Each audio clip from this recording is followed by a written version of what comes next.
And welcome back to the channel, everybody. Here, Lucas from Mars. Today we will take a look at the National League.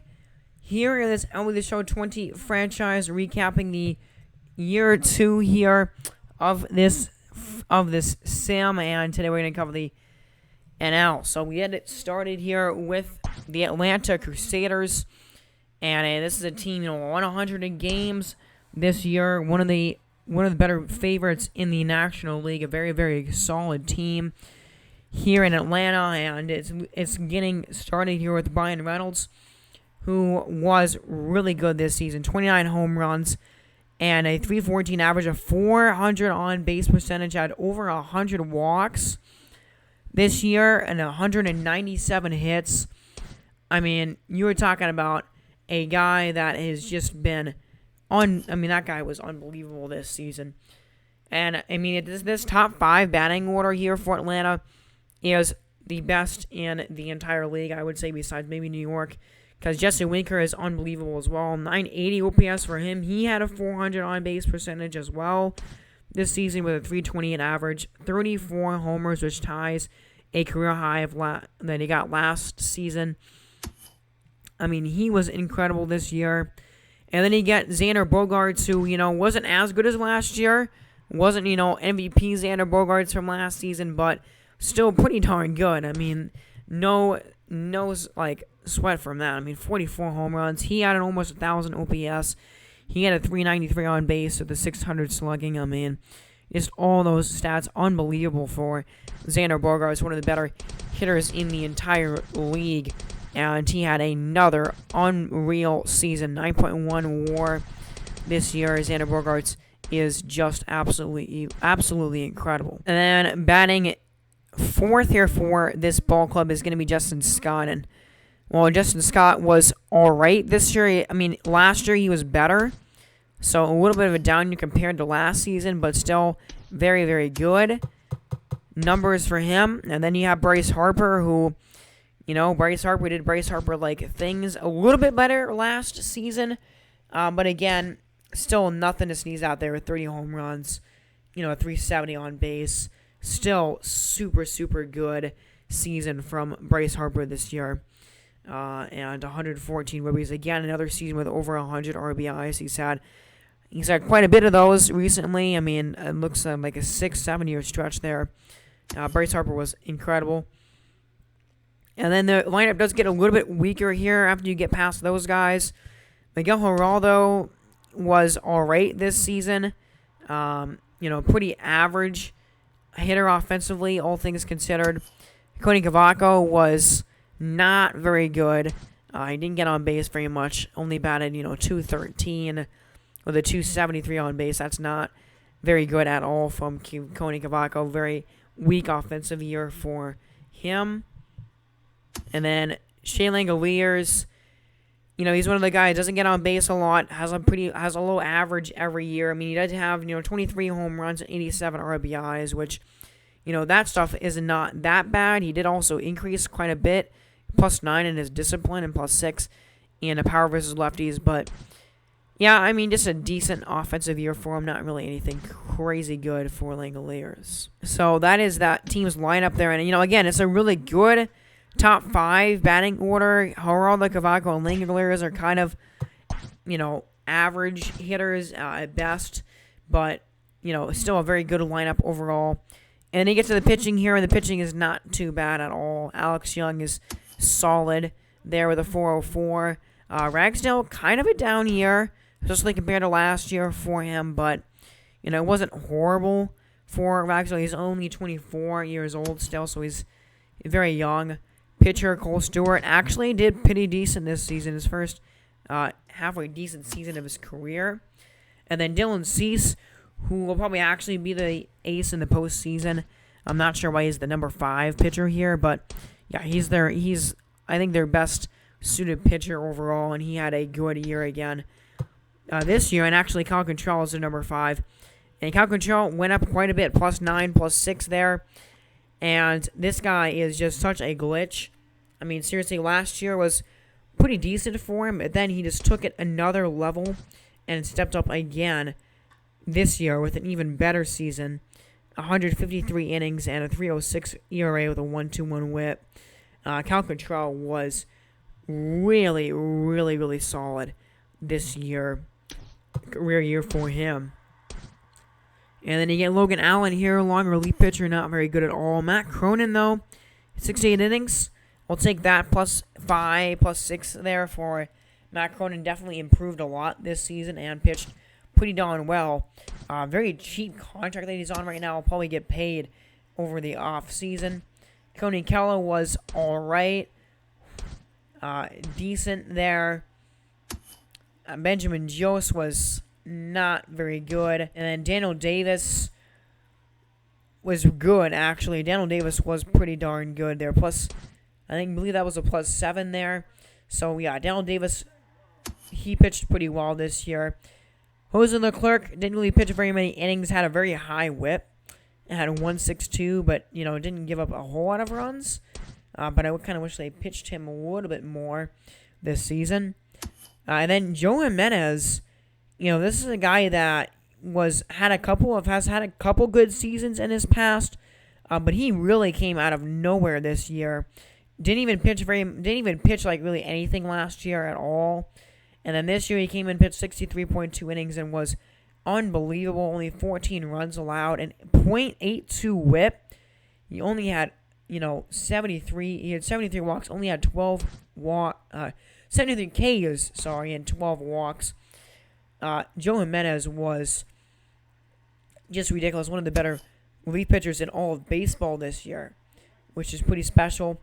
And then you get Emilio Pagan, who was pretty decent there too, with 62 innings. So, overall, I think this is a pretty decent bullpen. He had 53 saves as well. A really decent bullpen here. I like this bullpen quite a bit. I think this is a very strong, overall starting rotation and good strong bullpen. This is a team that set up for pretty good success in the playoffs, I think. Then we go to the Montana Phantoms here, and this team did just miss out on the playoffs here.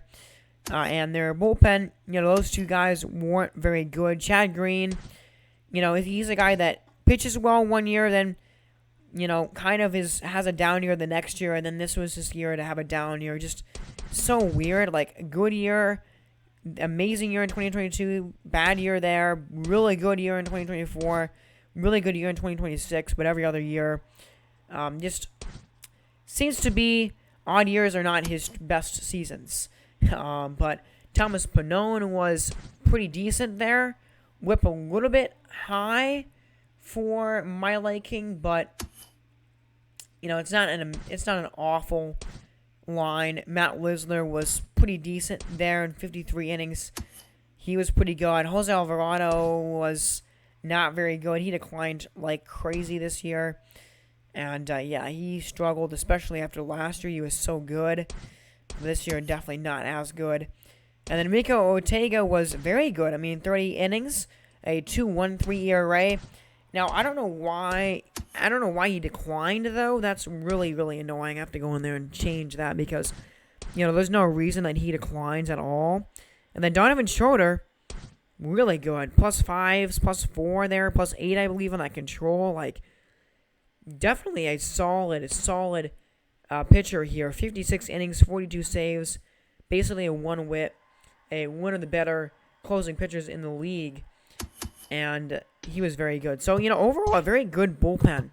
The team has a strong bullpen, and an overall a very strong pitching staff here as you go in and change Rico Ortega, because I don't know why the game just really likes to take Rico Ortega's stats for no reason. Even though he pitches incredible every year. But either way, we go now on to the pitching staff, and the starting pitching is pretty darn good here. 2.83 ERA for Luis Severino. He was this team's ace the most of the year, and he is a solid pitcher just all around, and he definitely had a very good season this year with that 2.83 ERA. Walker Buehler, probably his worst year of his career. But, it's not awful. That's still a very good season for Walker Buehler, although something to watch out for. He's getting tanked in overall this year. And so I'll probably go in and, again, kind of raise those stats a bit. But, yeah, Walker Buehler kind of had a weaker season and did decline a lot. Tyler Glasnow, very average, decent starter here. Bronson Pitts, in basically his rookie season, not great, not terrible either, though, on 200 innings. Still a very decent season for, basically a rookie. And then Donnie Castro wasn't very good. So, overall, again, starting pitching, bullpen, pretty darn good here for the Phantoms. And then we get to the lineup here. And leading off is Wander Franco, +4 and +9 to the power ratings. He still keeps on getting better. Only 25 years old, and he had another unbelievable season. He actually had a career high in home runs with 33, 375 on base percentage. Wander Franco has just been one of the best leadoff hitters in the entire league ever since he's gotten his shot in the majors. Another unbelievable season for him. Marcell Ozuna, a guy in real life, done some questionable things, but, had a great season last year, and, he's 36 years old. He's at the end of his career, so not really surprised that that he wasn't that great this season. Javier Baez was okay, pretty much what he does most of the time. Very Javi-like season for Baez here this year. Not anything super amazing, but he is going to be a free agent, so something to watch there. Franmil Reyes, a guy that definitely achieved what he wanted to do after a little bit of a down year last year. He came back and he was insane. 295 average, 39 dingers, over 100 ribbies. Franmil Reyes is just one of the best power hitters in the entire league. He is crazy good. And then Freddie Freeman, he's declining quite a bit at this point in his career. He's 37 years old. He's definitely at the end of his career. But he still had 29 home runs, almost 100 ribbies. You take that season from a 37-year-old for sure. That's not a bad year at all by Freddie Freeman. Definitely a decent season. And definitely take that from Freddie. And then Zach Collins, better than last year, I guess, but still not great. Max Kepler at the end of his career, so he didn't have a great season. Joey Gallo was okay, decent, although, man, that contract is not looking like a good one at all for the Phantoms because, man, he is going to be paid a lot next year, but overall, this team was very close to the playoffs, and you can kind of see why. They were a game back, and, I think for them, the offense was pretty average. There was a couple of really good players on the offense, but overall, the offense wasn't unbelievable, and I think that a couple of pitching performances did kind of hold them back from being in a playoff spot. You look at those numbers, and you say, well, that's probably a team that should be getting in the postseason, but unfortunately for them, they did not make it in this year. So you get Yordan Yamamoto here as we move on to the Washington Rebels, and we're going to move past this pitching staff quick because this pitching staff was really not good at all. Stefantinelli there as a rookie didn't pitch very well. The bullpen was also not good at all. Very, very bad bullpen besides Brett Martin. The only guy in this bullpen that was carrying really any sort of weight. Pitching-wise this year, he had 34 saves, and, man, he was really good. 2.55 ERA and a 1.1 whip, but, yeah, overall, pitching staff, bullpen, not good. So you get to the lineups here, and you have Chu Chong, who was very good. Chu Chong got on base, and that's what you wanted him to do as your leadoff hitter, right? He has a 394 on base percentage and a 315 average. Again, he's not a power guy, so you don't expect a home runs from him, but definitely a good season from your leadoff man. And Javier Valdez, still a very, very young player, pretty much a rookie this year. It was a decent season for him, not really much else there to say. Then you have Vladimir Guerrero Jr., who was incredible. Again, he just increases his home run total every single year, as he has a new career high in dingers with 40 in this sim. Keeps increasing his stats, 939 OPS, I mean, he's simply one of the best hitters in the entire league. Pretty easy to see that. And then Giancarlo Stanton. I mean, how about these numbers for a 37-year-old player? You know, the average in the on base is not good, but you don't really complain about a guy that has, that hits 40 home runs a year. So you definitely take that. Although the contact definitely did go down by a lot. But yeah, I mean, such a good year. Really insane year from Stanton for sure. And then DJ Stewart here. How about DJ Stewart, man? Good last year, but man, just was incredible. Took his game to another level this season. 316 average, 387 on base, 964 OPS. One of the biggest surprises of the entire season. This year, he was just out of his mind good this year. Unbelievable numbers for him. And then Julio Rodriguez, got traded from Colorado. And, man, this is a career year for him. Definitely his best season ever. 33 home runs, 97 ribbies, all career highs. 38 doubles also. He slugged at a really good rate, 907 OPS, +7 and +5s. So he definitely increased a good year for sure from Julio Rodriguez. And then Jordan Goshanks, the rookie, his defense is where his game is at. So, don't really expect much offensively for him, and he wasn't that great offensively. Then those couple of guys at the bottom of the order just not good at all. So, not a great team there for the Rebels. And then we go to the Hawks, who were, right around a 500 baseball club this year. And we get started with Hector Venezuela here of their batting order, a leadoff hitter who had 18 home runs, very, very good. Great leadoff hitter for him. Got on base. Then you have Cody Bellinger, who, in real life, the offense taking a step back, but in this game, still a very, very good offensive hitter. Although the home runs are only at 22, a pretty low total for homers, but still a good season. Harry Cabrera was really, really excellent as well. Dominic Smith was really good. This was almost like a career year for him. 933 home runs and 95 RBIs, which is a career high. The average was 275. That's really, really good. So, a lot of concern, a lot of questions about whether, you might want to trade him, but definitely a good season from him. Aristides Aquino, he was also, he was decent this year, not anything crazy, spectacular. And then Gavin Lux is just such a disappointing player offensively. He is so bad on offense, man. A potential decreasing. He's now decreasing in his stats. I don't know when we're going to ever see the Gavin Lux that we could see offensively, but it just hasn't shown up yet. He has definitely been such a disappointing player in this sim. He was not good this year. And then Eli Francisco also kind of had a disappointing year. So you can kind of tell, with this offense being the way it really wasn't a great offense, honestly, looking at it. And just an average team here in the Hawks. So we're going to take a look at the pitching next. And the pitching was also pretty average. Lucas Giolito, though, had a good year, one of his better years of his career. So he will be a free agent, though. Who knows where he's going to go after this. But, yeah, definitely a good season from Giolito, but not anything spectacular. Probably his best year of his career, although a couple of years ago he was very good. But Luke Weaver was just all right. Brady Singer was pretty bad. Luis Salcido was also pretty bad.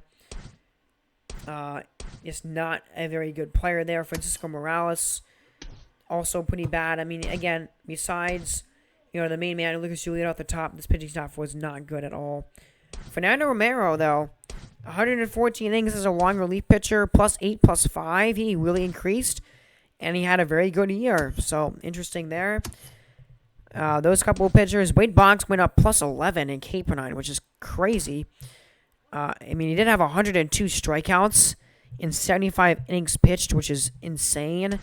But, overall, the number is not amazing for him. And then the rest of this bullpen, not very good at all. Edwin Diaz actually lived up to his namesake. I love Edwin Diaz. Like, in real life, he is the best walk-up song in baseball. You don't even need to question me on that. I mean, have you seen it? It's ridiculously cool. But he had a sub-whip with a 2.40 ERA. That's the kind of the Edwin Diaz that you just haven't ever seen in this franchise. But yeah, I mean, he was really good this year. Then we go to the Memphis Huskies, who were not very good this year, and the bullpen was definitely a weak point for them. Really going through it pretty quick here. Hank Bracken, though, we'll point him out. He had a good year for sure with 55 innings pitched. He was definitely decent. Hunter Wood was not great there. He did have 35 saves, but not really that good. I mean, definitely not as good as the last 3 years. The last couple of years have been not as good for him, for sure. But not an amazing bullpen there. And then you go to the starting pitching here, and Brandon Woodruff, one of the most consistent and reliable pitchers in the entire league. He won the Cy Young last year, and he had, of course, another great season. He will be a free agent, so it'll be interesting to see where he goes in free agency. I don't know if he'll come back to the Huskies or not. But yeah, definitely a very, very strong year by Brandon Woodruff for sure. I mean, that's a snapshot of a guy that's going to be in the Hall of Fame. So Spencer Howard here. Spencer Howard, 96 overall in his ratings, but man, is his output and his pitching just never very good. John Gray was all right. Darren McCoggan was okay. And Luke Rennie was okay as well. So, a couple guys on the bottom of the order that are bottom of the pitching rotation that pitched all right. But, yeah, overall, that's not a super strong pitching staff there in the Huskies. And then Ricky Seymour, pretty average leadoff hitter, all things considered, not great. Colin Moran wasn't very good. Eli Jimenez, yikes. Decline in potential, decline in overall, and you can tell why. This was a really, really bad year by Eli Jimenez. Only 13 home runs. I don't know what happened to him. You think this is probably just be a blip in his numbers, but my goodness, was he terrible this season for Memphis. Really, one of the big keys to a lot of this team's struggles this season. He just played like poo-poo, for in a lack of a better word. Christian Yelich, though, 35 years old, he's still cranking out some pretty good seasons, and this season was very good for him. 34 homers, over 100 ribbies. Definitely a good season for Christian Yelich there at age 35. And then Justin Overmeyer, rookie year, it went all right. He did go up by plus 12 in contact versus lefties. So, of course, you love to see, him really develop. But overall, stat-wise, it was an okay season. Brian Anderson's season was also just okay. Then Matt Chappelle here in his sophomore year. Pretty similar to his rookie stats, not really that great. Matt Olson was really bad this year. Last year, really, when the power was starting to go down, and then this year just absolutely tanked. Only 8 home runs for him. Kind of regretting that contract right now, if you're the Huskies, because, man, he has been under-delivering this season for sure, and this year was terrible for him. So, I mean, yeah, not a very good lineup. It just, especially with Eli not playing very well at all, it's just not a great lineup, not a very good team there. And then you get to the Chicago Blue Sox here, who did get that final wildcard spot, if you can remember. And this lineup is very, very solid. I like it a lot here. So you got Christian Pache, who's, 35 home runs this year, which is a career high, 99 RBIs. I mean, he had a career year in most of his stats this season. He is one of the better leadoff hitters in the league. And then you get Tristan Casas, and my goodness, this guy has turned himself into one of the best hitters in the entire league. +7, +5, and he had another unreal season. His last 2 years have been just incredible. He definitely has deserved that extension. Tristan Casas playing to his potential right now. I love to see him put up those kind of numbers. And then, of course, Juan Soto is Juan Soto. Of course, he's the second best player in the league. And, man, he is slowly turning himself into the best player in the league. Mike Trout is still there at the top. But, yeah, Juan Soto, I kind of wish we could track what he's going to do in his career in this sim, but my gosh, he could have a chance to break some crazy records because he has been ridiculous in this sim. Unbelievable stuff from him. And another 6.3 WAR season.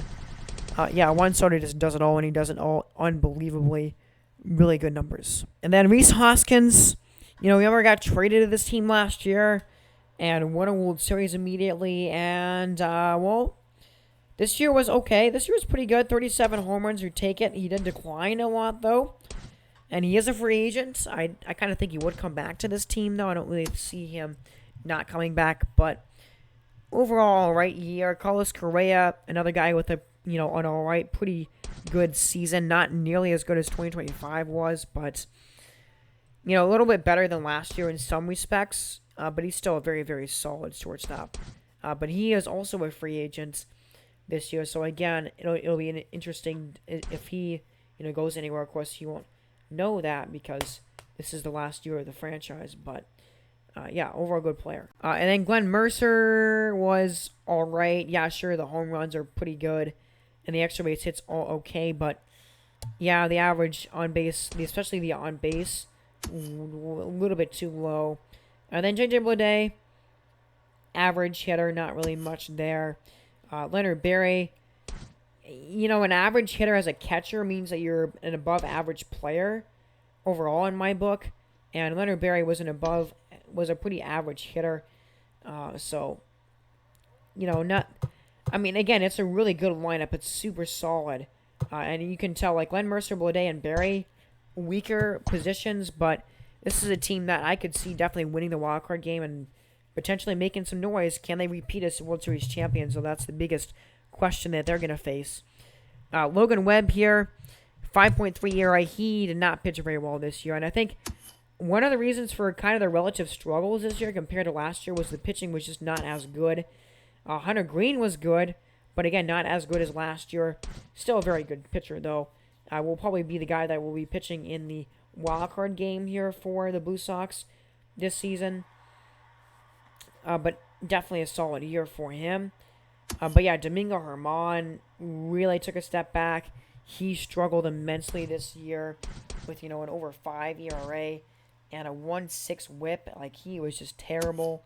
And then Blake Snell was also pretty bad as well. And he's at the end of his career, it seems. But, the starting pitching definitely hurt this team a lot and definitely lowered their value because it just really wasn't very good for them this season. And that's why it's do you trust this team to win the World Series this year again? I just don't know. And then the bullpens here, and the bullpen wasn't that bad. Michael Lorenzen was okay, pretty good, although he did decline quite a bit. But overall, not a terrible season for him. Hernandez was bad. Feliz was bad. Caleb Ferguson, though, was lights out. He'll be a free agent. He'll be getting paid because, my goodness, look at that season. A 2.38 ERA for Ferguson and, 80 innings pitched. Yeah, definitely a good season. Caleb Ferguson, though, super solid. Willie Castle, little bit, not really what you want to see. 39 saves, but 9 blown saves. He's going to be a free agent. I think he's only 25, so you pay him. But, he also did increase in stats, but not really a Willie Castle-like year from him.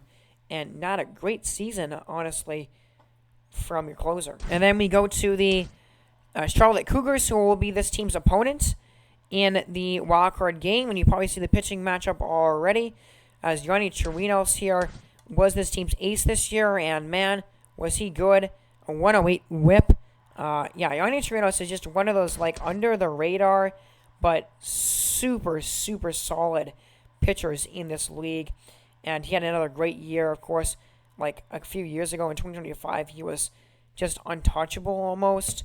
So I think he will be probably the pitcher that that the team will go with in the wildcard game against Chicago. So we'll see how he does in that game. And then Carlos Martinez, a guy that's a little bit older, that's been with this team for a while, 35 years old, and an all right season. a decent season from him. Not anything too crazy, not anything too bad. Corbin Martin was pretty solid. And overall, very good pitching staff here. Pablo Lopez was not great. Ponce Leon was also not great, although he wasn't really a starter all year. But, you got a couple of top 2 guys that are good. I think where this team kind of struggles is their bullpen. Their bullpen is pretty weak. As you can see here, we're going through it really fast because there's not much to say about it. Although Kyle Bearclaw, he was pretty solid at 55 innings. He got traded last year by the Rattlers, and he's been a pretty decent pitcher. Sorry about that. That was probably a loud bang in your ears. But Sir Anthony Dominguez was pretty decent, pretty good as their closer. 48 saves. Not a horrible year for sure from Dominguez. So you got a couple of pitchers there, but overall, the bullpen is pretty darn weak. And that's going to be something definitely to watch out for this team in the postseason. But then we go to the lineups here. And this is where this team made its money for sure. Because this lineup is probably the best in the National League, I would say. As look at this lineup here. We're going to get Randy Arozarena, who was unbelievable. 42 home runs, a career high. Such an unbelievable leadoff hitter. And he had a career year. Had a 9.6 WAR, 9.4 WAR. I mean, he was ridiculous. Such a good year. He had 10 triples as well. Just a really good year from Randy Arozarena for sure, living up to his potential there. Joe Mendoza was all right. Nothing too special or pretty spectacular from him. Ronald Acuna Jr., remember, he got signed in the offseason by the Cougars, and man, he was good. Getting back on track again. One of his best seasons since 2024. 962 OPS with a 284 average.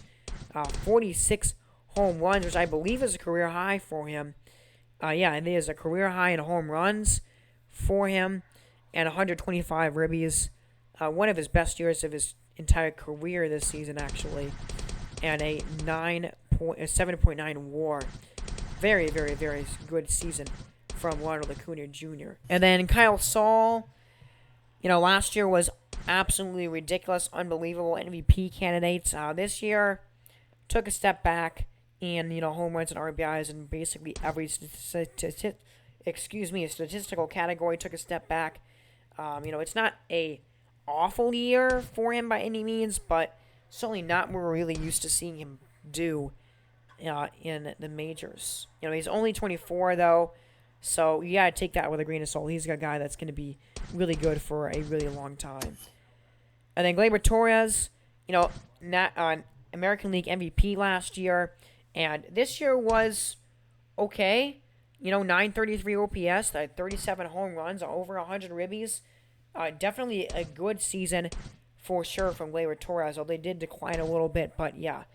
You take that super, super solid season. And so far, this lineup is just absolutely incredible. So that trade for Gleyber Torres here from Boston definitely worked out for them. As Yohan Moncada was also very, very good. One of his better years of his career as well. 33 home runs, 95 ribbies, and over 900 OPS for the first time since 2024. Definitely a very good year from him. Ryan McMahon, though, kind of had one of his worst years of his career so far. Definitely not what we're used to seeing. The last 2 years has definitely declined for not really any reason at all, but not a great year from him. And then Corey Lee, I say that he's like the best catcher in baseball, and then he does that. Definitely a career worst season. He declined by quite a bit, -7 and -6. Very, very just interesting and not a promising sign at all. Definitely a step in the wrong direction by Corey Lee. But overall, that lineup, you can tell that lineup is just ridiculously good and insane. So now we go to Little Rock Trojans, and this team is the top team in the National League, so get ready for some crazy good stats, and get ready for maybe actually this lineup is probably the best lineup in the National League here. Kevin Newman is one of those guys and one of the most underrated players in the entire league. I mean, he had an incredible season, 29 home runs, 85 ribbies with a 303 average. He just gets on base like crazy. Nobody's business, and oh my, what a year.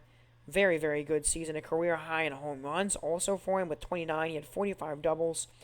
Newman was just incredible this year. And then Willie Adames, he had an over 900 OPS. Very, very good. 29 home runs, 91 ribbies.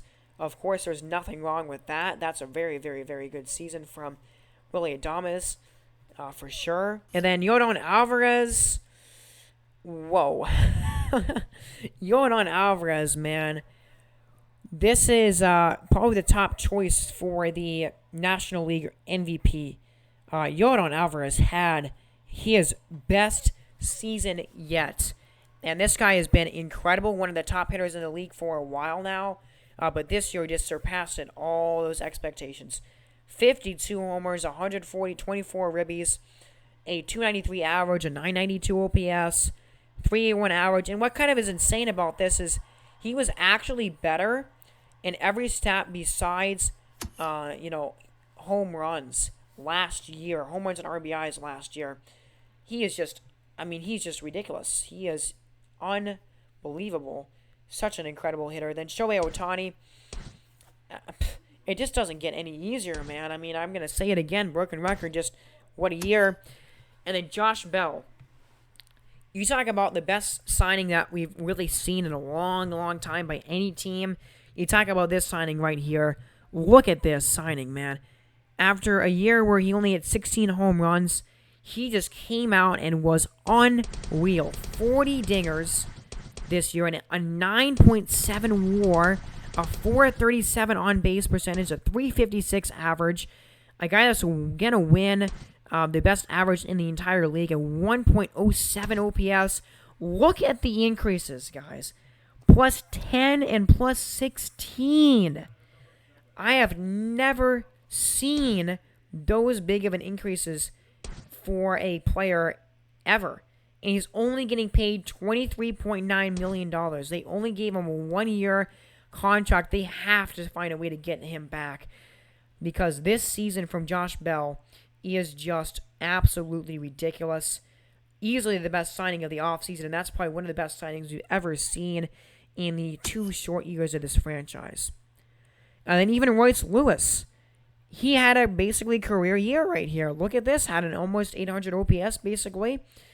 22 home runs, a career high in RBIs. Royce Lewis, definitely super solid year for him as well. So, again, man, this lineup is just incredible. Just the best in the National League. And then Jason Dominguez, just keeps the best years for players going. This is kind of a year, 31 home runs, almost a career high. 95 RBIs is a career high. I think this is his best season overall, and hopefully, he's only 24 years old. Praying that, this is a guy that should already be just a staple in the league, but hopefully this is the first year where he just truly takes off, and the sky is the limit for Jason Dominguez in this franchise. And, hopefully this is the start of him just turning into an absolute beast. But yeah, overall disappointing kind of player in this sim, but so far. But yeah, that's a good year, a good step in the right direction. And then Luis Campusano was the worst hitter on the team, probably, but even he wasn't that bad.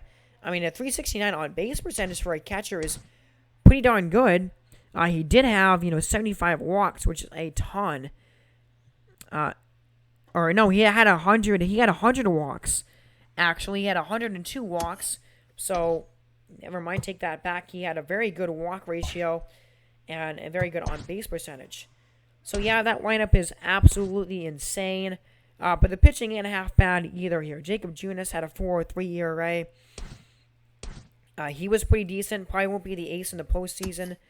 But Benito Hernandez, not great. Ethan Navarro actually really struggled this year, especially after last year. Pretty bad. year from him. Then David Garcia, this is going to be the guy. He's going to be the ace of the postseason for the Trojans, and he will be a free agent. Probably going to get paid big-time money in the offseason. But yeah, 203 innings, 262 strikeouts, a career high for him, and a career low in WHIP, and very good, good season, good ERA. Definitely a step in the right direction from him. And then Jeffrey Rodriguez, the lowest rated pitcher in this staff, actually had one of the best seasons on the team. Only getting paid $2.3 million. That's a steal. 170 plus innings, and he was very good. Tony Gonsolin as a long relief pitcher, certainly take that. Nothing wrong with that at all. Peter Carver, a young relief pitcher here who had a pretty decent year. Take that every day of the week. And then Luke Jackson. Now, this is such a weird line to me because he had a 1.07 WHIP, and yet he had a 4.58 ERA. I've never seen such a low WHIP and such a high ERA before in my life. He had 48 saves. So was he good, or was he just super unlucky? I don't know what the deal was there. But Rex Morrison, 87 innings. What a vast improvement on last year. Very, very good. Matt Strahm. This is another guy that, this team signed in the offseason last year, and he's been a super solid signing for them the last 2 years. And he had a great year. So, really good bullpen. I actually really like this bullpen a lot. The starting pitching is a little bit worse, but it's still pretty darn good. That's still a great team. That's still a World Series contender for sure, without a doubt. We're going to go to the Kings here, and the Kings, a team that is not very great here at all, so we're going to move past it here. But Dante Stover, though, had a really decent year at the top in that rotation. Felix Ruiz didn't pitch very much, but pitched very well in his chances that he had. Then we just keep going. Julio Francisco, not good at all. Not a very good bullpen besides that. Daniel Puento, though, +6. He had 59 innings. He had 30 holds. And he had a very, very, very good season. And then also Emmanuel Clase. He had a very good year. Look at that super team-friendly contract. But a guy that beginning of his career struggled in the majors, and then the last 2 years he's turned it up. He has been very, very good the last 2 seasons, and his control has gone up by +8 this year. Definitely one of the best closers on a very bad team here in New Orleans. Definitely a trade candidate if he wanted to do one more year of this franchise. Starting pitchers, not even mentioning any of the names here because they were all just terrible. Probably the worst starting pitching staff in the entire league, to be honest with you. Then we go to the lineups, and the lineups not very good at all, really. Sam Escobar took a step back in his production, really, I think, in a lot of his stats. He wasn't very good. Brian Rocchio, so freaking average. A free agent, so hopefully, he's not going to come back to this team because he is just such an average player, but an amazing defender. I don't know what the deal is there. Nick Madrigal, one of those guys that is just super inconsistent and super average offensively. Zach Kirtley, though, he's this team's best hitter. And he had an all right year, but had 29 home runs and 93 RBIs, so a good season overall there, almost 800 OPS. So, yeah, Zach Kirtley, probably the best hitter on the team this year. Oscar Mercado was pretty decent, batting .280. That's okay. Definitely take that. I mean, he's going to be a free agent. Probably will re-sign him for like a 1 or 2 year deal, but he was all right. Joe Adell was okay. Joey Bart was really bad. Again, he is a terrible catcher. He's a backup at this point in his career. He's just not good at all. And O'Neal Cruz is also kind of a backup, it seems. He's not very good. So, yeah, not a good team. Not a very good team there. And then we move on. Another pretty bad team here in the Sluggers. Doug McCall, though, had a pretty good year for the second straight season again. That's a decent leadoff hitter for you. Richie Helm was decent. Tied a career high in homers. Went up by +4, +6. Good increases. Overall, pretty decent year. Austin Meadows is easily this team's best hitter. One of the best outfielders in the entire league. And a guy that, if he were doing another year, this Sim would definitely be traded, I would think. He had 41 home runs, 111 ribbies, almost 200 hits this season. Actually, one of his best years. But, I mean, this guy has been unreal for a while. 995 OPS. He is ridiculous. Super, super good year. And then Nolan Arenado. Look at this. Look at this season by Nolan Arenado. This is just one of the most ridiculous seasons I've seen. 345 average, a 425 on base with an over 1 OPS. I mean, he's 35 years old, but he still doesn't stop hitting. 71 walks, 191 hits, and only a 5.4 WAR. I don't know why that WAR is so low. But either way, Nolan Arenado was ridiculously good this season. Got on base like nobody's business. I think he led the league in on base. I mean, the only guy you compare it to was Josh Bell this season. Super, super good year for Nolan Arenado. And then Paul Goldschmidt here. You know, he's 39 years old. Definitely at the end of his career. But he was all right. Nothing to sneeze at there. 26 home runs and 98 RBIs. You know, I mean, that is definitely decent for sure. And definitely you'll take that from a guy that's 39 years old. And then Kyle Tucker. Okay, another really good offensive season from him. He had a pretty decent year. Very similar to last year and a little bit better in some circumstances. So Kyle Tucker, definitely good year. And he'll be a free agent after this season, so we'll see what he does. But, yeah. I mean, overall, there's a couple of offensive guys that I really like on this team. William Everett. I mean, that's a catcher right there. Those are Dago Glenn kind of stats in terms of on-base and average. But +4, +6, good increases. Not any really power in his game. But, I mean, you're not going to complain about a guy that's batting .282 and has a .391 on-base percentage at the catcher position. You know, one of those really, really good young catchers in this league.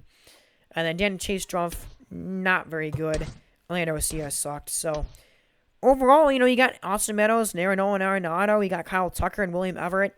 It's a very decent lineup. I don't hate that lineup at all, but the pitching staff, that's a different story.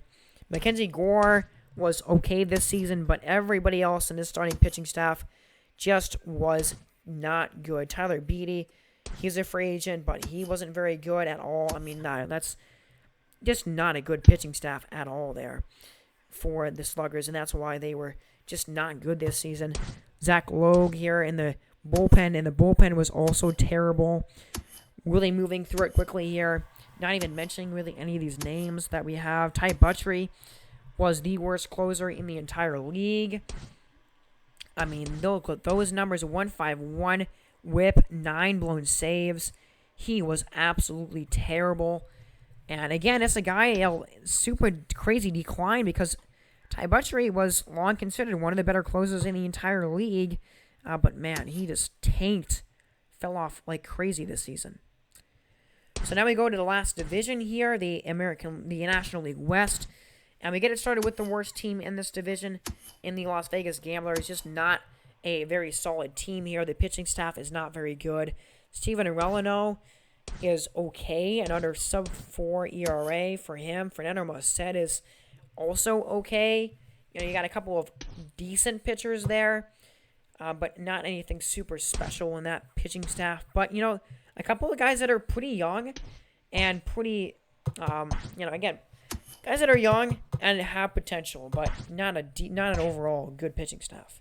And then looking at this bullpen here, the bullpen, not much really great to speak of in this bullpen besides Tyler Alexander, +13 to home run per 9, which is ridiculous. But look at these numbers, man. 65 innings.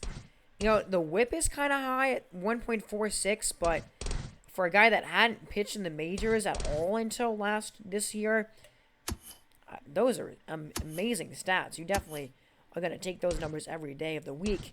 Then Steven Watanabe, actually very good, low-rated player, but was very, very good, and very good increases. So, you know, overall, not an amazing pitching staff, not a great bullpen, just kind of decent on both ends. And, you know, the lineup is not anything super special either. Now, Victor Robles, though, you see the increases for him, and look at this season. I mean, this season is completely coming out of absolutely nowhere. A guy that, previously in his career was very, very average hitter offensively, just completely turned his offensive game around. 9.3 WAR this season. Ooh, sorry about that. That was a big, loud noise for you, I would expect. But, man, Victor Robles, though, this year was, one of the best hitters in the entire league. I mean, this is ridiculous. I don't know where it came from him. But, yeah, a 292 average and a 381 on base percentage. Ridiculous. Ridiculous season. Victor Robles, 950 OPS, 38 home runs.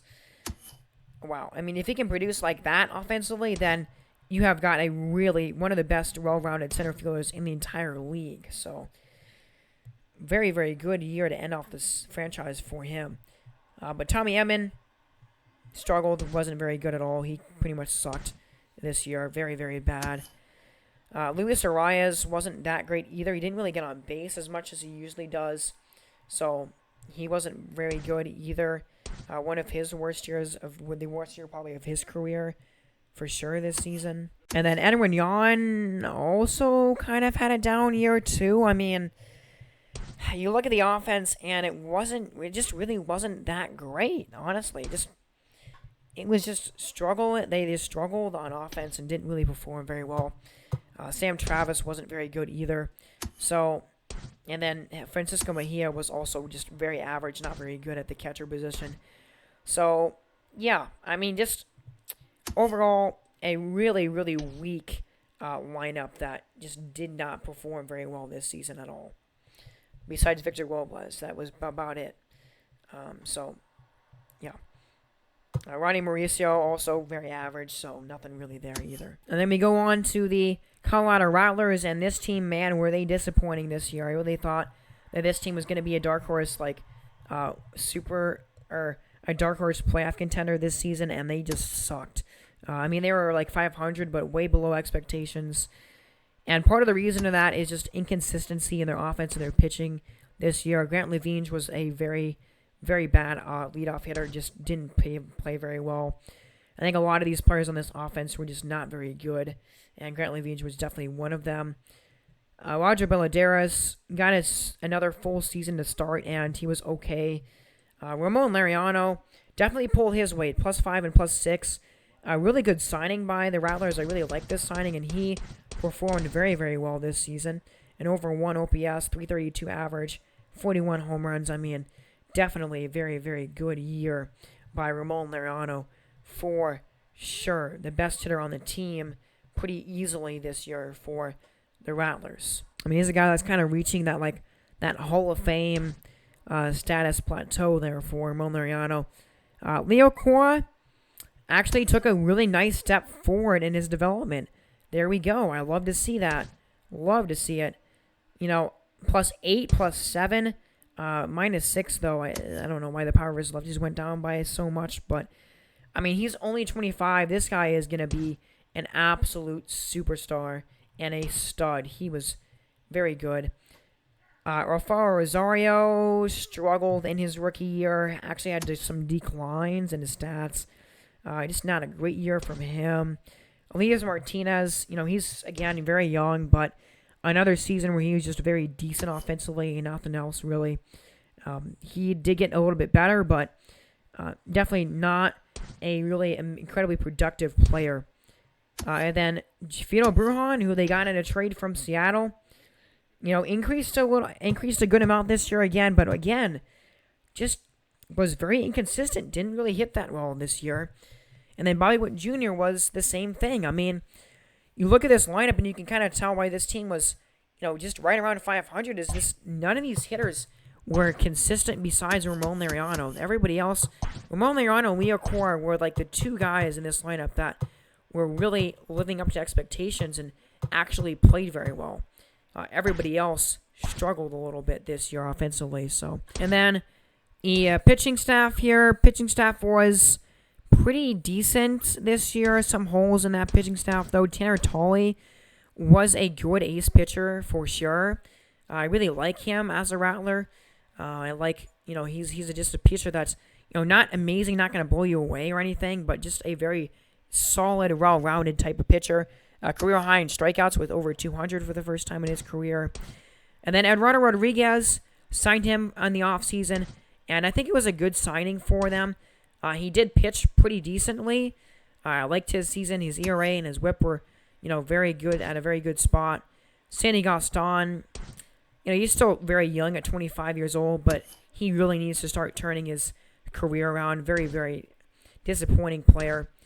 Joe Cotton, though, okay, a guy that was really surprising how good he was. 130 innings and a 3.25 ERA. Very, very, very good season from Joe Cotton. Way above any expectations from him. And then Matthew Allen. Matthew Allen had a career year. Very, very good season. One of the better pitchers in the league with that 2.75 ERA and over 200 strikeouts for him as well this season. Matthew Allen definitely performed. So, again, you got a couple guys there. You got Tully and you got Rodriguez and you got him that were, very decent pitchers. And then you got a couple guys that were just not that great. And then I think the bullpen was also pretty darn weak here for the Rattlers. Belozovic and Reggie Lentz were really bad. And Reggie Lentz actually got kicked out of the starting pitcher role because he was just struggling so badly this year.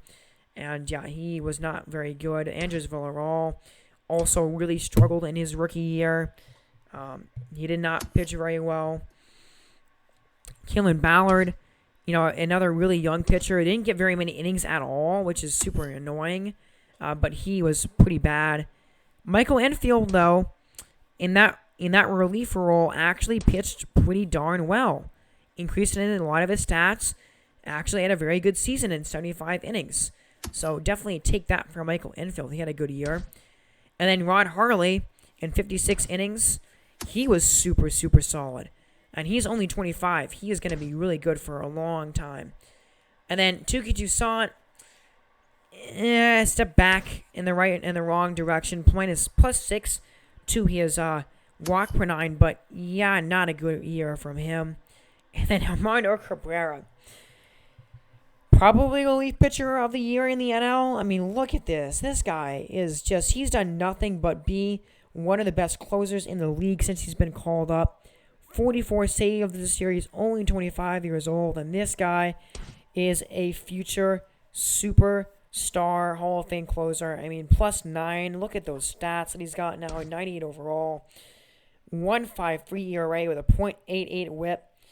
Armando Cabrera, just one of those superstar closers that is continues to just perform and play ridiculously good in this franchise.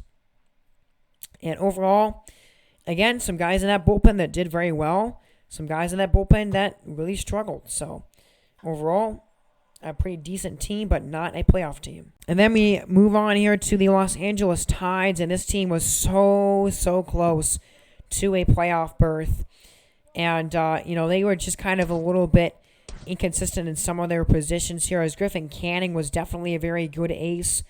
He's been a very good pitcher for 3 years in a row now. He's definitely an ace type of pitcher. He's very, very good.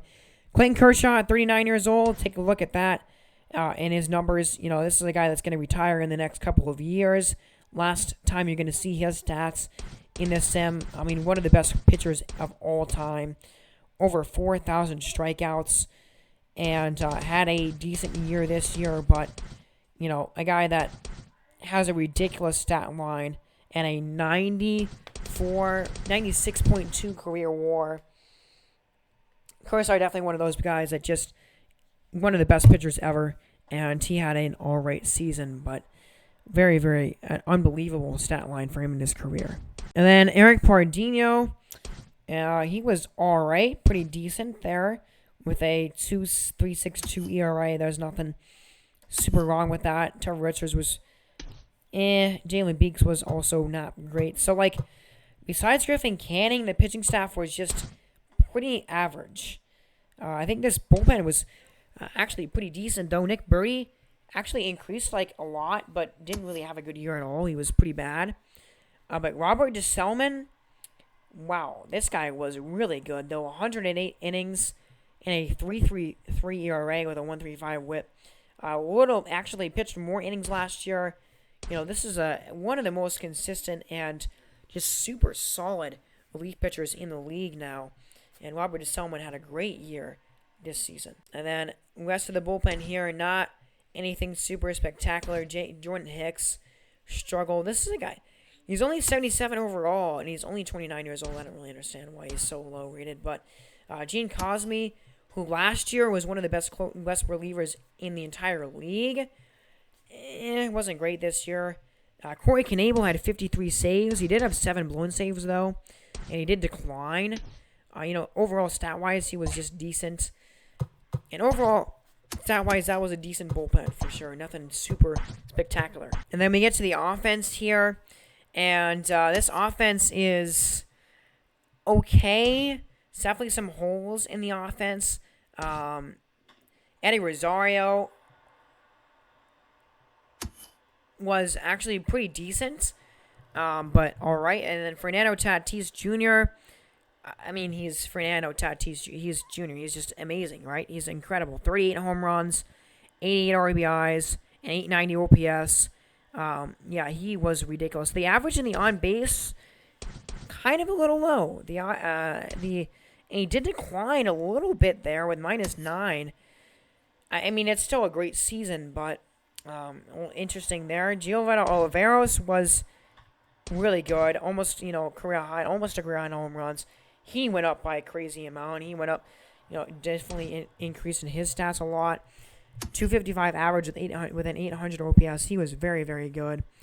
Aaron Judge, actually one of his better years recently in his career with that 3.3 average, and he got on base at a very good margin and a very good rate, but he's still declining, and he's still just all right. Still paying him for 2 more years, which is really ridiculous.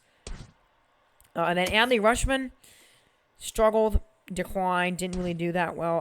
Austin Riley also declined, didn't play that well. Year after you hit 39 home runs, definitely a down year for him to only hit 21, and he's going to be a free agent, so probably not coming back to this team. -10 in power versus lefties, which is yikes. So not great there. And then J.P. Crawford didn't play very much, but had a very good year off the bench. And then Kevin Biggio was okay. He's a very average player, honestly, all things considered. And he had a very average year, so nothing much really to say there. But again, it's a decent lineup. Not really an amazing lineup, but it's just kind of okay, right? And that team is just kind of okay. So now we go to the team that won this division here in the San Diego Sharks, and we start off with this lineup. Byron Buxton, 20 home runs. He was all right. One of his worst years of his career so far. Wasn't unbelievable as a leadoff hitter like he usually is. Hunter Dozier, very, very consistently good and really good hitter. And again, another good year for him. Julian Webster had a very, very good season. 330 average with a 426 on base percentage. That is crazy good. +6, +8. The increases are insane. He's only 25. Julian Webster is one of the best young players and young shortstops in the entire league. And, man, what a good season from Julian Webster with over 200 hits. Bobby Ullman, that's a pretty good year. I'll take that for sure. 29 home runs, that's a career high. 89 RBIs is a career high. Definitely a good season from Bobby Ullman. A potential increase, stat increase. So, definitely take that for sure from Bobby Ullman this year. Only 26 years old as well. Jake Cave, pretty decent. 34 years old. Not the best guy ratings-wise, but definitely a super solid year. 27 home runs, actually a career high in homers for him, and a career high in RBIs. So, definitely a good year by Jake Cave for sure. Then Will Smith, pretty good. You take that number, definitely take those numbers from a catcher for sure. Oh, man. 22 home runs and 73 RBIs and 812 OPS. Definitely good numbers for a catcher. Take that. And then Carter K. Boom. He was pretty average. One of the worst hitters on the team. not amazing numbers, not terrible numbers either, though. And then Nick Pratto, very, very good. His first season really starting. I mean, he did play a little bit last year, pretty good. Didn't play very well last year, but very good. I mean, his first year as a full-time starter at first base, and he definitely showed up and played pretty well. And then Tim Brady off the bench also played pretty well. So, yeah, I mean, that's a good lineup. That's definitely a super solid lineup for sure. And then the pitching staff is also pretty solid. Nothing really terrible here with the pitching staff. Luis Patino is really good. He's going to get paid in the offseason like crazy. I mean, the last 2 years, he's been really, really good. Zach Plesac was actually cracked this season. Very, very good year. A career year for him. In over 200 innings. He was really incredible. Derek Rodriguez, last year was solid. This year was okay.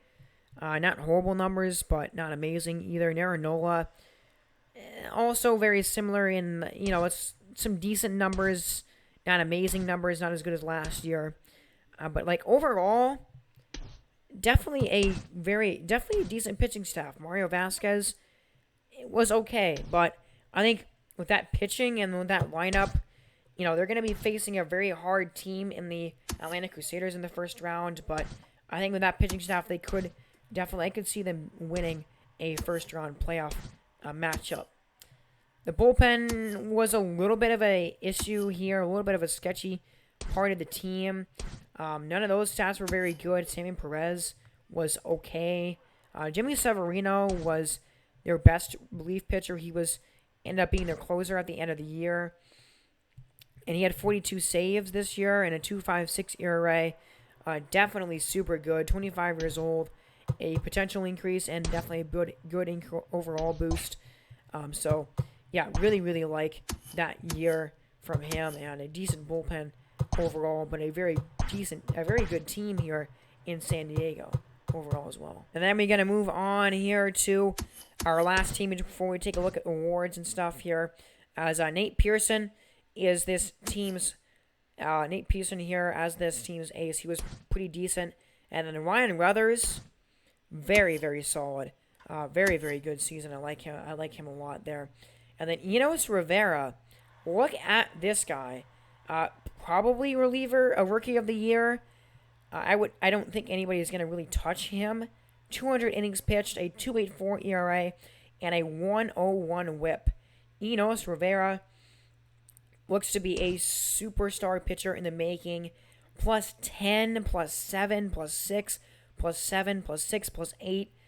Yeah, Enos Rivera had a ridiculous overall and potential boost this year. He's going to have a potential boost because he's probably going to win Rookie of the Year. Very, very cool. I love to see that. You're not going to see his career, obviously, but Enos Rivera, man, I can't get over how good those stats are. That's one of the best rookie years that we have seen from really anybody ever in this franchise, and definitely the best that we've seen from a player in the episodes that I've made of this franchise. And then Semyon Ridge Richardson, not great as a long reliever. Honestly, the bullpen was pretty average. Clyde Hills did decline in the over potential, which doesn't really make much sense. He did pitch pretty well. Ethan Matthews, potential increase. Another really, really good rookie here for the Razorbacks. So they got a lot of, young guys that has a lot of potential here. You're seeing that. 25 years old from him. And then Felipe Dorta, he's young at only 24. He had an alright year. Didn't really pitch super well. But overall, very decent bullpen and a couple of really good rookies there in that pitching staff for the Razorbacks. So we get to the lineup here, and Jacob Amaya is a really good leadoff hitter, man. 408 average, 408 on base percentage, 311 average. The power numbers aren't crazy for him, but he gets on base like crazy. Plus 11 to contact versus lefties. I love Jacob Amaya as a leadoff hitter. He's super young at 26 years old. He's got a very bright future in the league. So definitely a good season there. Then Noe Matsui, another guy who's going to be up there for Rookie of the Year conversation. Plus 12 in contact versus lefties. One of these really young, very young players for this team. And he had a very good year. Rhys Hines, okay, he was decent. He's also very young at 26 years old, and yeah, he was okay. Trent Grisham was okay. Actually had a potential increase. Luis Lyle also had a potential increase. This one makes a bit more sense. Look at his increases, though. +9 and +10. Luis Lyle had a crazy, crazy good increase this season. Pretty impressive increases for him. But yeah, I mean, a good year for Luis Lyle. Pretty decent year. Brendan Davis wasn't very good offensively, I'll be honest. Not a great offensive year. And, C.J. Abrams, also kind of average. So, you got a lot of young talent on this team, but a lot of talent that just really isn't quite there yet. A lot of guys with pretty average offensive seasons. Ozzie Albies is a free agent. They're not signing him again. And Diego Cartaya sucks as a catcher. He's not an offensive guy. He's a backup, honestly. But, yeah, I mean, it's a good young lineup for sure. Just some inconsistencies in that lineup this year. But now, that's all for the stats. We're going to go into awards now, and we're going to take a look at awards and, the playoff tree and everything as we get to the regular season MVP. And the MVP of the league is going to be Yordan Alvarez. And, yeah, it makes sense. 52 home runs, 124 ribbies. I think Josh Bell, certainly you could have given it to Josh Bell. I think I would not have hated Josh Bell getting that award. I mean, it's just ridiculous year for Josh Bell. One of the better years we've really seen. I mean, just crazy. Then Ronald Acuna Jr. was also in the top 3. Respect that a lot. But, yeah, I'd say I agree with Yordan Alvarez there, winning that MVP trophy. His first of his career. And then Dino Navarro, I talked about him in the last episode in the AL recap, and yep, I think he deserves to definitely win this MVP trophy.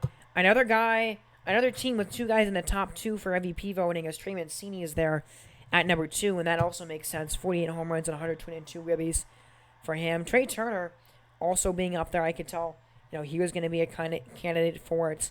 But very interesting. You got 2 Red Rings and you got 2 Trojans there for the top spot. But yeah, I agree with those awards. And then we get Shane Bieber here as a Cy Young for the AL. Kind of could see that coming from his 20 wins and a 2.77 ERA. I definitely think he deserves this award. Zach Eflin was also up there with 21 wins this year. Very, very good season. And so Shane Bieber wins back-to-back Cy Young awards. He won it last year too. And then Dustin May was also there, but honestly, he probably didn't deserve to be in the top 3. Moving on to the Cy Young in the National League. So it has Deivi Garcia there. And I honestly, I don't really like Deivi Garcia there at the top. I had Deivi Garcia marked off, but it's not an amazing, it's a good season. That strikeouts probably definitely are what pushed Deivi Garcia to the top of the rankings and of the award in this, with 262 Ks. But honestly, Luis Giolito had a better ERA than he did, and so did Dylan Cease, but whatever. Deivi Garcia wins that award for his first time ever. And then Josh Bell wins the batting title. Could probably tell that's the best award for the best average. Nolan Arenado was so close to getting that award. And then look at this. Guys, I can't tell you how special this is. Deivi Garcia, or Deo Gulen, for the second time in his career as a starting catcher, has won the batting title. I mean, he won it in his rookie year, if you can remember that, and then he's won it again. I don't think I've ever seen a catcher win multiple, Silver Slugger batting titles this early in his career, too. He's still so young. It's just incredible. Roberto Osuna wins Reliever of the Year. Pretty easy to see that one coming. Then Armando Cabrera wins the Reliever of the Year for the second season in a row. And, makes sense that he would be winning that award. I mean, a 1.53 ERA. He was super, super solid. Very, very good this year. Then, Rookie of the Year. Top 2 vote getters. Enos Rivera and Nori Matsui. That's expected. And Enos Rivera does win the award. And I think he definitely deserves it for sure. Definitely the best Rookie of the year. You see Nori Matsui there as well. Then also Justin Overmeyer, also at that number 3 spot for Rookie of the Year in the NL. And then the National League in the American League gets a little bit of a lower selection, but I actually do agree with Riley Bell here, and he does win that award with 16 home runs and 55 ribbies. Amelia Cabral, also pretty up there. And then a guy from the Dragons there as well. But Hank Aaron Award, you should just rename it to the Mike Trout Award, honestly. I think I might do that. I mean, seriously, he wins it every single year. So no surprise that he wins it again this season. I mean, he just wins. That's just his award. But yeah, he wins it again. And then Josh Bell wins the Hank Aaron. So again, you talk about the best signing that we've ever seen in this franchise. Talk about that Josh Bell signing, because he won the Silver Slugger, he won the batting, he won the Hank Aaron Award, and he was second in MVP voting. It doesn't get much better than that. So that's kind of it for the awards that I want to show you guys as well. You know, you get the Gold Gloves. Nobody really cares about the Gold Gloves, to be honest with you. You know, in real life, I guess you might care about it, but in this game, you don't really care that much about it. A lot of these guys, you know, have already won it in the past. So, Silver Sluggers here, just really quickly. William Contreras wins the Silver Slugger for catcher in the NL. I think that makes sense. Shane Langoliers actually wins it in the National League. Daniel Vogelbach for first base. Josh Bell, obviously. Gleyber Torres for second base in the NL. Keston Hiura makes sense, although Francisco Lindor was right on his tail. Miguel Andujar for third base. He won it last year as well, 2 years in a row. Tristan Casas, also his second year in a row, winning the Silver Slugger for third base. Bogarts wins his third Silver Slugger in a row for shortstop. Makes sense. Obviously, he would do that. And again, a year not as good as his MVP season, but still super good. Trey Turner wins it for the AL. And then Dino Navarro, Randy Rosarena take a couple of those spots in the outfield. Ronan Alvarez and Mike Trout, again, winning a Silver Slugger for the outfield. Jorge Soler wins it in right. And then Ronald Acuna Jr. wins it in right for the National League. So that's going to do it. That's the awards and the National League recap. We'll take a look here. We will have playoff games for you next time. The AL and the NL wildcard games are next. Remember to subscribe. You've been listening to Lucas from Mars. Have a great day, everybody. God bless.